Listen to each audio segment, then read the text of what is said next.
Hey, hey, hey, another lovely day, another podcast. And it's me, your host, Julia, and welcome to another episode of Spear Rocket Podcast Network, your go to destination in exclusive conversations with top tier real estate professionals. Welcome, you guys, to the podcast. Today, we have a very awesome and lovely guest. We have the pleasure of hosting Beth Baker Owens, a seasoned real estate expert with a wealth of experience in the Denver metro area. Beth's journey into real estate began after a successful teaching career in Cherry Creek schools, where she transitioned alongside her husband to embark on a dynamic path in the realm of property transactions. With a sharp focus on assisting clients through even the most challenging market conditions, Beth and her husband have cultivated a reputation for their expertise in closing hard to sell properties and nurturing lasting relationships with their clientele. Their approach emphasizes not just the transactional aspect, but also the personal journey of each homeowner, honoring the intensity and significance of the moving process. Beyond traditional residential real estate, Beth is passionate about empowering individuals to navigate the world of real estate investing with confidence. Through Your Castle Real Estate, Beth champions accessible education, offering up free classes to consumers at every stage of the buying, selling, and investing process. With a dedication to staying abreast of market trends and a commitment to client satisfaction, Beth exemplifies how real estate can be both a secure investment and a fulfilling endeavor. Join us as we delve into her insights and expertise in today's episode. Let's welcome on our show the ever lovely Miss Beth Baker Owens. Hey Beth, welcome to the show. It's such an honor to have you. Well, thank you, Julia. What an introduction. Thank you. Oh, thank you. Thank you so much. I really appreciate it. It's such an honor to have you here at our show. Thank you so much for accepting the invitation and for making time. We really can't wait, to dive into your experience and get to know a lot when it comes to your business. So how did you feel when you got invited? Surprise.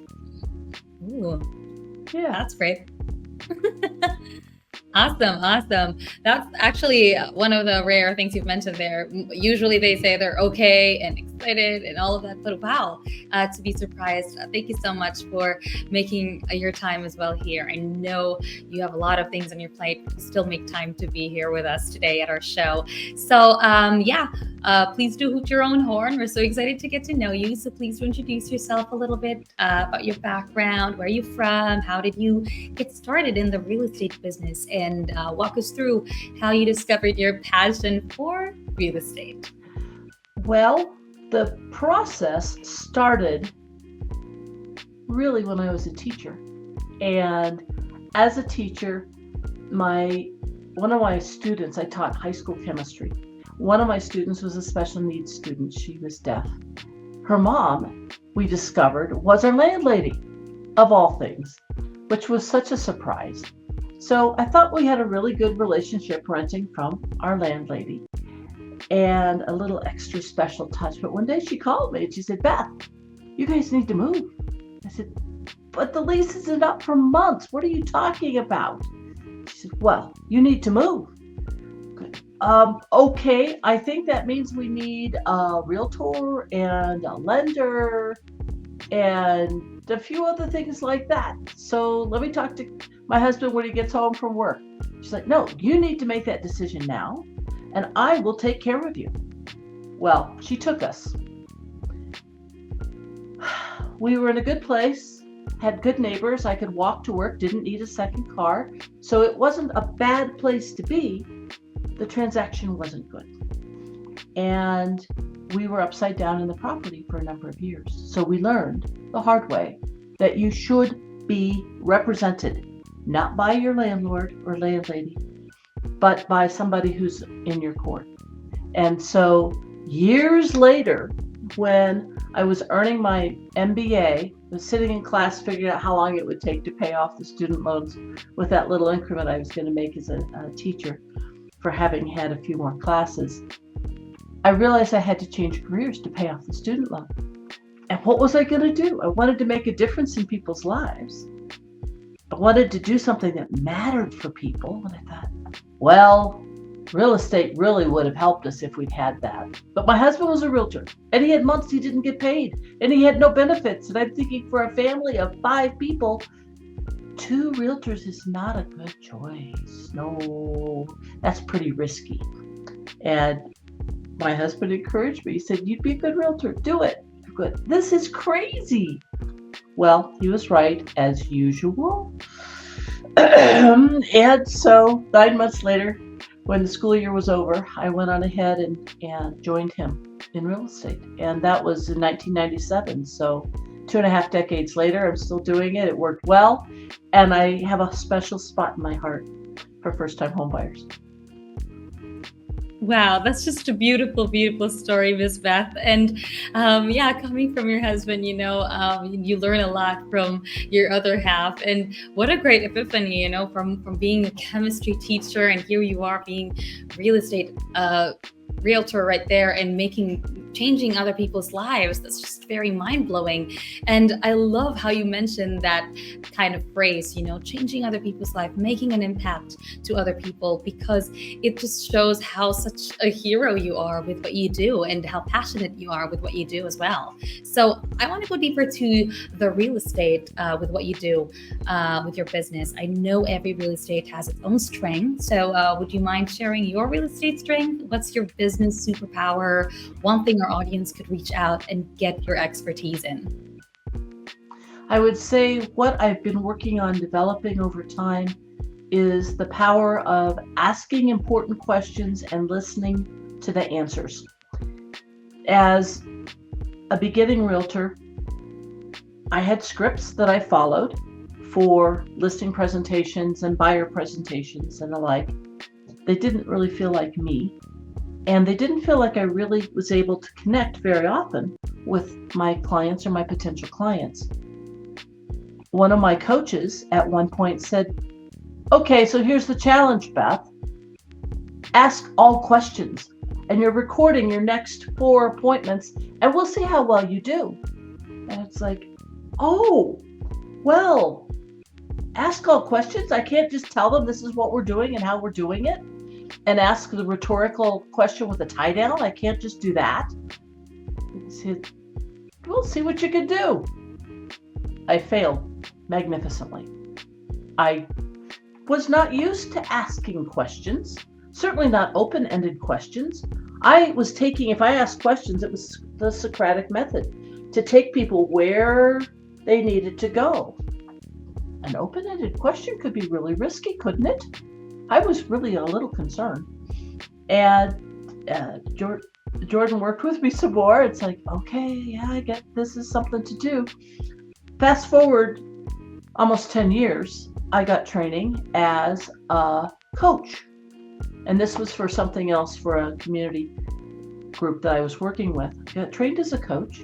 And I'm thinking, oh, coaching is being curious and really wanting to know about the other person and asking questions. It's not very often statements. It's usually questions. And I thought, oh, ding, the light bulb went off. And I thought, okay, so what matters is the quality of the questions that you ask and how well you listen to the answers, because that way you can better serve your clients. So that's, if there's a superpower, that's what I've been working on. Now, I'm not able to leap tall buildings in a single bound, and I can't rival a raging locomotive, and I can't stop a bullet. I can't, no. Nothing that amazing. I'm not Superman, but listening is pretty cool. Oh my gosh. You had me a good laugh there, Beth. Well, you're so funny. And yes, you actually made a point there, listening is very, very important. It's one of the factors that some people underestimate, and it's very, very powerful. It's very impactful.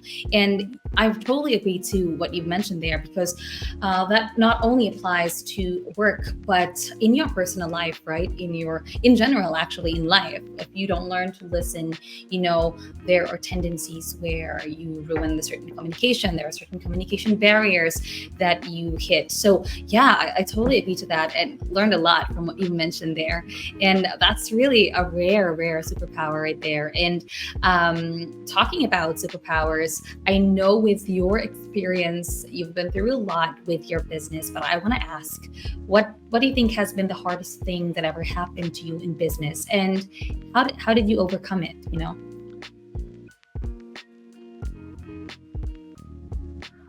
I would say that it falls under the category of how to be authentically yourself and promote the right persona going forward. When I was just learning, there was the phrase, fake it till you make it. And that didn't set well with me.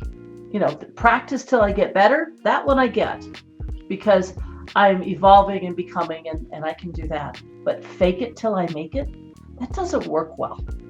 So that was a concern. Then there was a affirmation, I am a great salesperson. And I would try and say that looking in the mirror with a straight face. It was very difficult.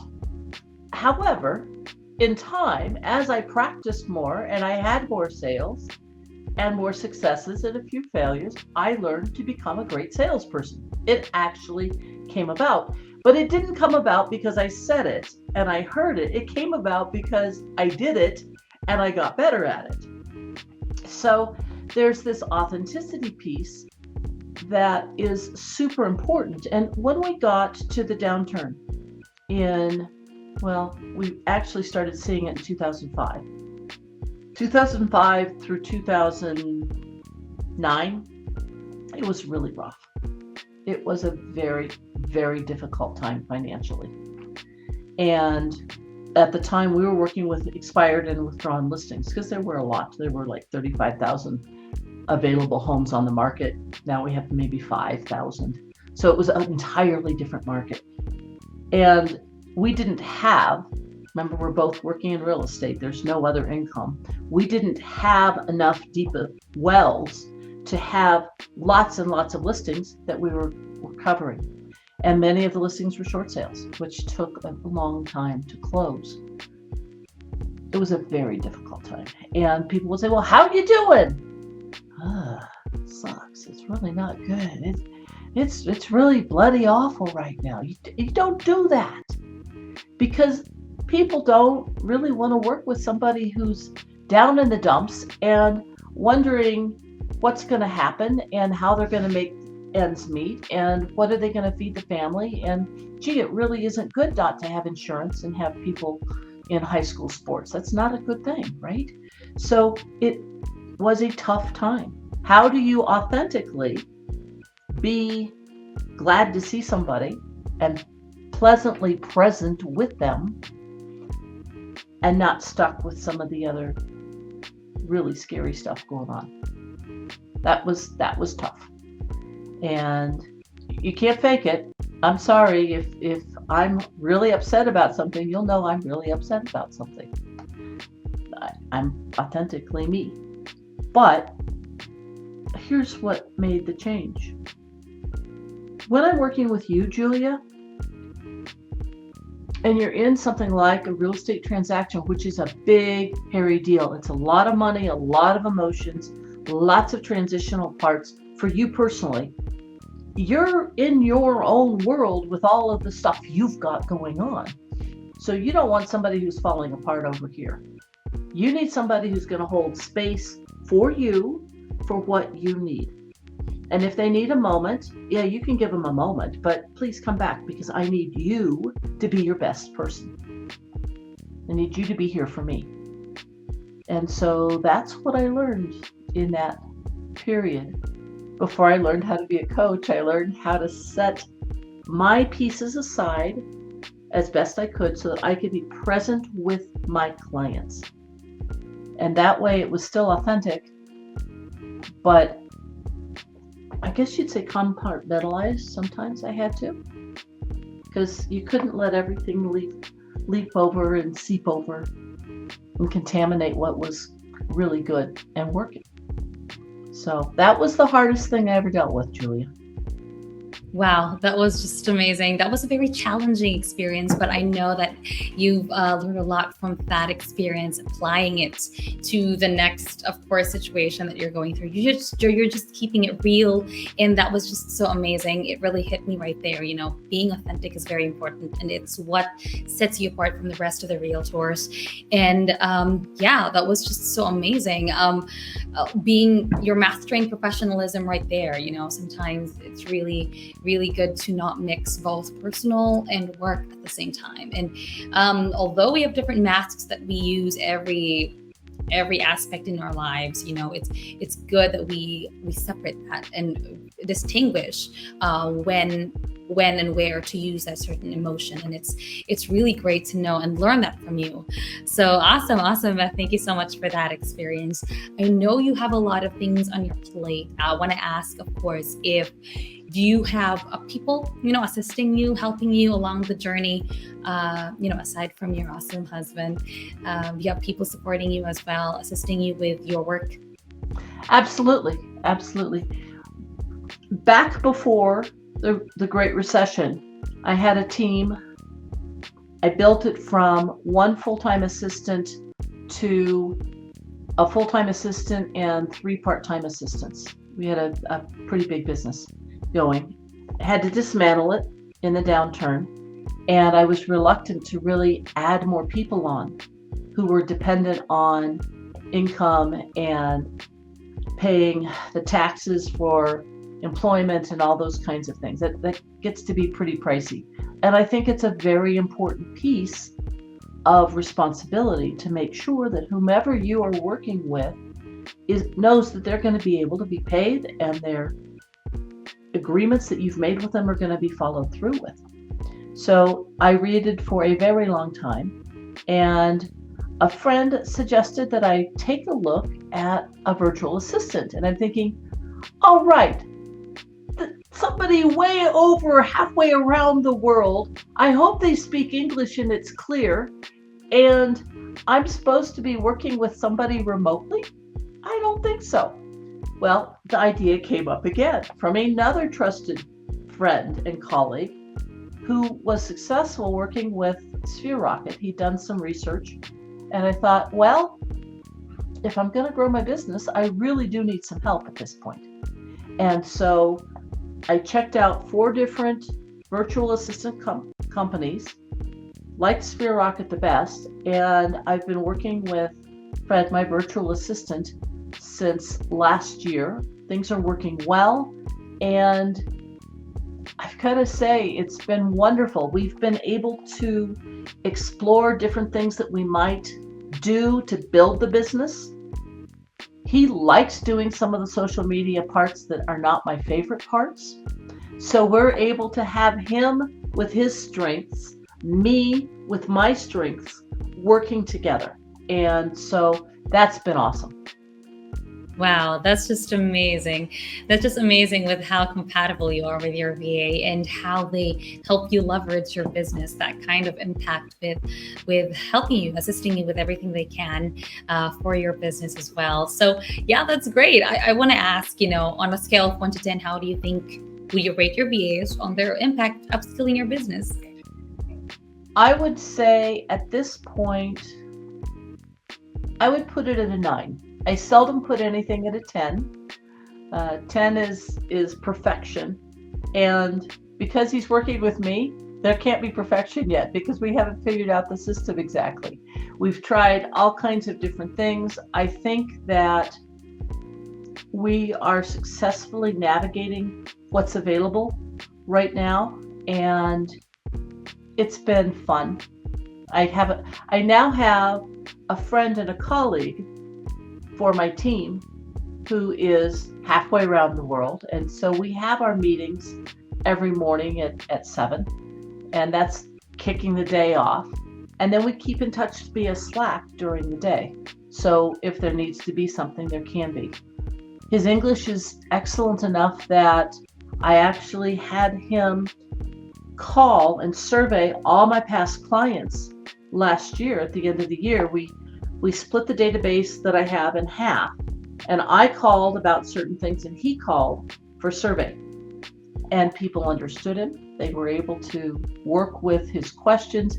Now, did they really want to be surveyed? No, they didn't really want to be surveyed. Who wants to be surveyed? However, he handled it well, and we got some good data. So that was very beneficial to do, and not the sort of thing that you always think that you're going to be able to do when you've got a VA from halfway around the world. It doesn't matter. Technologically, we're able to do things. I look outside my window. We just had a spring snow. It looks like it's about maybe 9 inches of snow where I am right now, and very cold. And they closed school down for the day. So here we have things that shut down business pretty much for a day, right? There are times that things happen where there's a typhoon or there's a problem with a power outage or the like. Okay, so we have those problems here, we have those problems there, we work through them. It's not a big deal. Awesome. That's great. That's great. To have that kind of advantage, to have VAs, those are the perks there, when there are times where it's inconvenient in a certain area. That's what virtual assistants are there for. So that's really amazing to know, of course, the process and how you, on your perspective and having your own VAs and how you enjoy them so much. So yeah, we're actually down to the last 2 questions, and then we have a very short commercial break, and then we have something prepared for you on our last segment. So please to stay tuned with us, Miss Beth. So yeah, on my next question, I want to ask, why do you do what you do beyond the cha-chings, beyond the money? Well, I do like food with my meals, yes.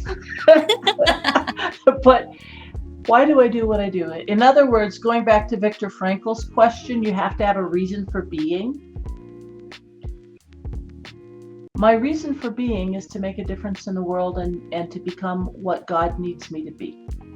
And that's pretty vague because nobody gives you, when you're born, this little fortune cookie that says this is who you're supposed to be when you're all grown up and you've exited your life.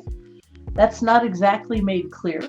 When I was in high school, I got a pretty cool scholarship, and they were interviewing me for the scholarship, and they said, well, what are you going to be when you grow up? And I said, I want to be a good person. Yep, I want to be a good person and make a difference in people's lives. And they're good. Yeah, what are you going to be? What are you going to study? They're great. I'm going to the university, and I don't know what I'm going to study because I don't know how I'm going to execute this goal. This goal is a big one, and I don't think there's a playbook for it, or maybe there are some playbooks for it. I don't know which ones I'm going to use, but I have to sort that out. And they said, really? I said, yeah, the world's my oyster. They liked that one. That was the keeper. But the reality is I'm put here for a purpose, and I will do my best to properly meet that purpose and to make a difference in the lives of the people whose lives I touch. So there we go. And I have a lot of learning to do. I'm now silver-haired, but that doesn't mean I've got it all figured out. So I'm still working on it. Julia, does that make sense? Yes, that perfectly makes sense. And yeah, you're still very, very young and gorgeous. So I think you're around 50s or 40s, right? And oh, that was very kind. Thank you. Well, I was assuming because just looking at, of course, your gorgeous face, I am just guessing the age. but yeah, that's how I think the age you have right now. That's amazing. And I know you've touched a lot of lives. And with your words of wisdom, thank you so much for sharing that experience. It really touched me as well, how genuine and authentic your personality is. It's just amazing.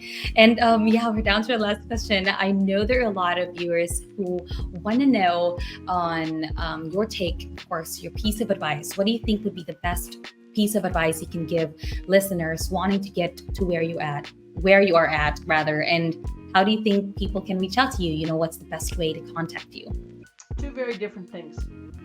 The first piece, and as I'm a coach, I'm also a real estate coach for realtors, as well as people who are in life transitions, and that's just kind of an extra thing that I do, that I offer folks. The first piece is that whatever you're doing, you need to be fiscally sound. And it doesn't mean that you necessarily have everything all figured out, but I would recommend to people as realtors, take a look at the book Profit First and make sure that you've taken care of that part, because that is never taught in real estate school and it's seldom taught anywhere else, but you can learn it and you can follow through with it. So that's the first piece. Take care of the financial piece because it is crucial. And we haven't talked about it. It matters. The second piece, where can people reach me? Beth at bethbakerowens.com, and bethbakerowens.com is my website. I'm at Your Castle Real Estate in the Denver metro area, and my phone number is 303-550-2941. I do answer my phone when I'm not with clients, and I always follow up if you've left a message. So Beth at bethbakerowens.com, 303-550-2941. I would love to talk to you and see what you're working on and where you're growing. Maybe we can work together. That'd be cool. Julia?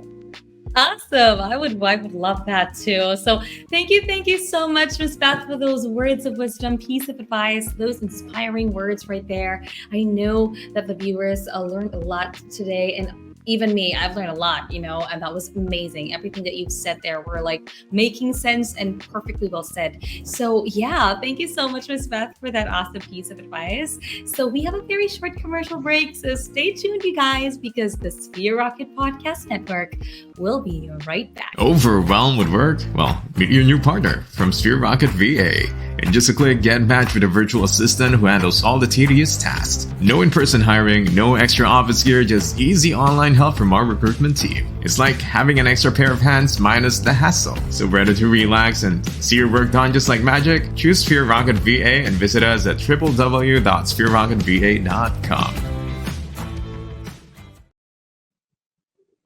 All right, welcome back, you guys, to the Sphere Rocket Podcast Network. We have once again our gorgeous guest, Miss Beth Baker Owens. Welcome back, Miss Beth. Thank you. Awesome. So now we're down to our last segment for the podcast episode, and this is going to be fun. This is what we call the lightning round. So I'm going to pitch in some questions, and then you tell me the first thing that pops into your mind. Okay, are you ready? Oh, sure. Okay, let's do it. First question. Favorite business book? Compound Effect by Darren Hardy. Ooh. Favorite influencer or coach? Still, I think Tom Ferry. Oh, nice. Favorite lead generation method? Face to face. Get your jersey dirty. Go do it. True. Yes, totally agree to that. Next question. What is your biggest goal for 2024? I would like to add property and income property to our portfolio. Wow, that's amazing. Fingers crossed for that. And lastly, what is your best Amazon purchase as of 2024? Oh, I hate shopping. Oh my goodness. You got me stumped. Even on there. Amazon, anything, any purchase at all. It could be not Amazon. I got some new tennis shoes because I'm going to be walking more. Oh, I love that. Yes, I love that. Walking is really, really good for the health. And I totally agree to that. There you have it. That was our last question for the lightning round. And that ends our podcast for today. Thank you so much, Miss Beth, for being so amazing and so beautiful with your words of wisdom and your advice. Really learned a lot once again. And I really enjoyed your time with us here at our show. Thank you so much once again. It's such an honor to have you as our guest. There you have it, you guys. Beth Baker Owens. And this ends our podcast. And this has been Julia, wishing everybody to enjoy the rest of their day and officially signing off. Hopefully see you guys on the next episode of our Sphere Rocket Podcast Network. Thank you so much, everyone. Bye. Thank you, Miss Beth. Thanks. Feeling the difference with Sphere Rocket VA? Tasks are flying off your list, and there's more me time in your day. And guess what? It's all super affordable. Yes, you heard right. Our virtual assistants aren't just amazing at what they do, they're easy on your wallet too. No more stress over emails or schedules. With Sphere Rocket VA, you get your time back and keep your budget happy. Ready for simpler, affordable workdays? Head on over to www.sphererocketva.com. Join us at Sphere Rocket VA, where every day is easy and easy on your budget.